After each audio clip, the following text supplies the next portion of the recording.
जय माता दी मित्रों। ओम ऐं ह्रीं क्लीं चामुंडाय विचे। जय श्री राम, जय बजरंगबली महाराज, जय जय शिव शंकर। मित्रों, वीडियो को अंत तक देखें, सब्सक्राइब करें, कमेंट्स बॉक्स में जय माता दी लिखें, वीडियो को अंत तक ज़रूर देखें।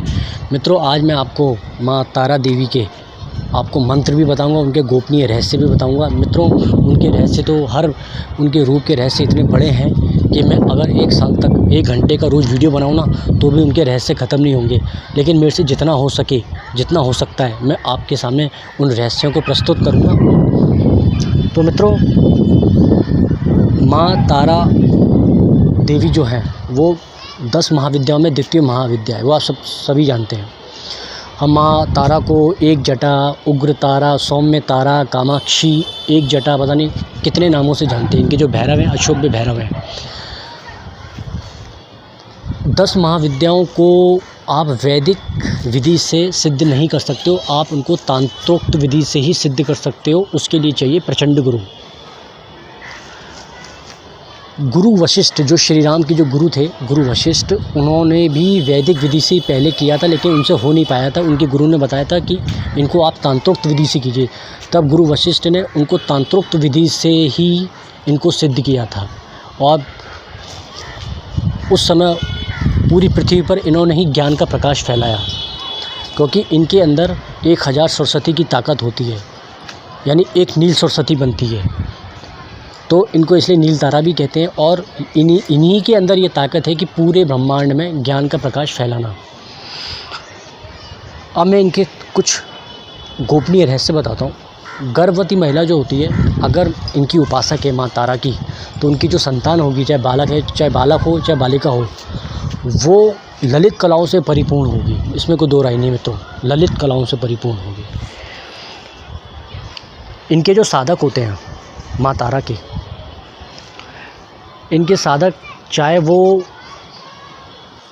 पिता की तरफ से, चाहे उनके नाना की तरफ से 50 कुलों को तार दी थी, तभी तो इनको तारिणी भी कहते हैं।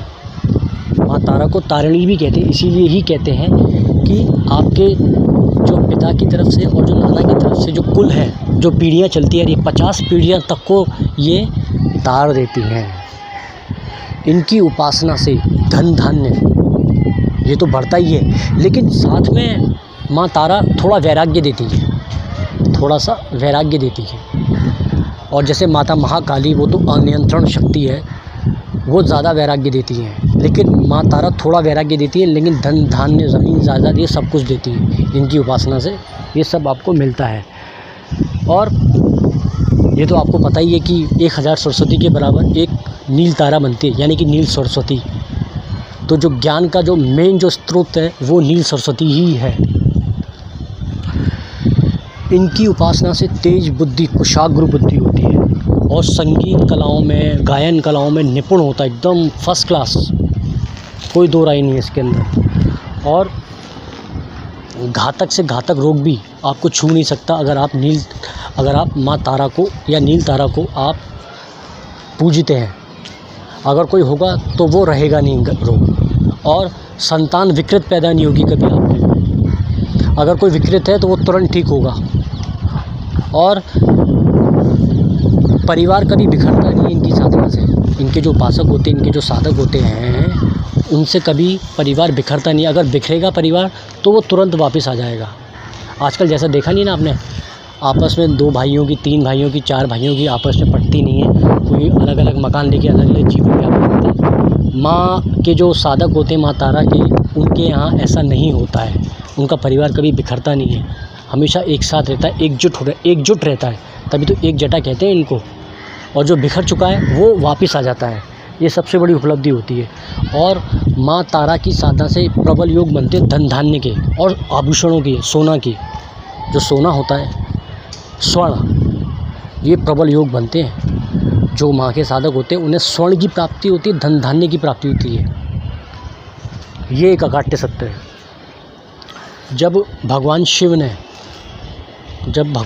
ने विष धारण किया था अपने कंठ पर, तब उनमें इतनी पीड़ा हुई थी। उस पीड़ा का निवारण करने के लिए माँ तारा ने उनको दुग्ध पान कराया था, यानी अपना दूध पिलाया था भगवान शिव को। तब उनकी पीड़ा समाप्त हुई थी। इतनी शक्ति थी माँ तारा में। और बहुत सारे लोग बोलते हैं कि 10 महाविद्याओं में सबसे श्रेष्ठ महाविद्या माँ तारा है। मित्रों, वो उनका एक अपना पर्सनल ओपिनियन है, पर्सनल राय है। मेरी नज़र में तो सभी श्रेष्ठ हैं, कोई कम नहीं, कोई ज़्यादा नहीं। माँ तो माँ है, सब माँ दुर्गा के रूप, माँ पार्वती के ही रूप हैं। उनके स्वभाव अलग हैं, उनके मंत्र अलग हैं। तो ऐसा बोलना ठीक नहीं है कि ये श्रेष्ठ है या वो श्रेष्ठ है। सभी समान हैं, सभी श्रेष्ठ हैं, तो ऐसा नहीं कहना चाहिए। और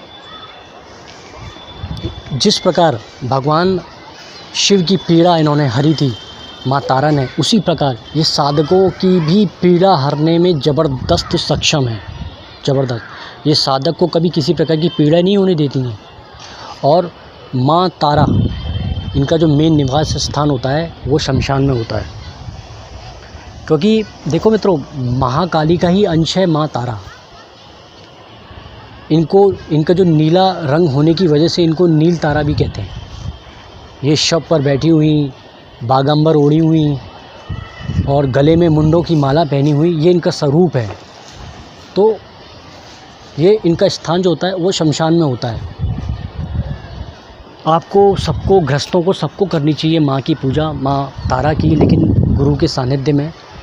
इनका जो मंत्र है, मुख्य मंत्र माँ तारा का, वो है ओम ह्रीम स्त्रीम हुम फट।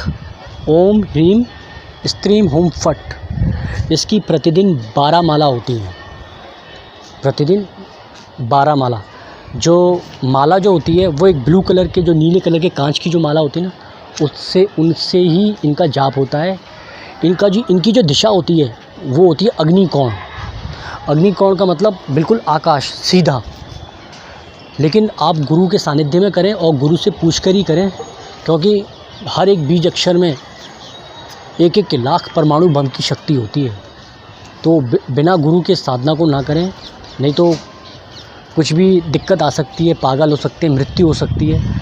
तो इसलिए ये बोला जाता है 10 महाविद्याओं की साधनाओं में कि गुरु के सानिध्य में ही करनी चाहिए। ठीक है मित्रों, आगे भी और मैं माँ तारा के आपको गोपनीय रहस्य बताऊंगा। मैं अपनी वाणी को यहीं विराम देता हूँ। जय माता दी, जय श्री राम, जय बजरंगबली महाराज, जय जय शिव शंकर।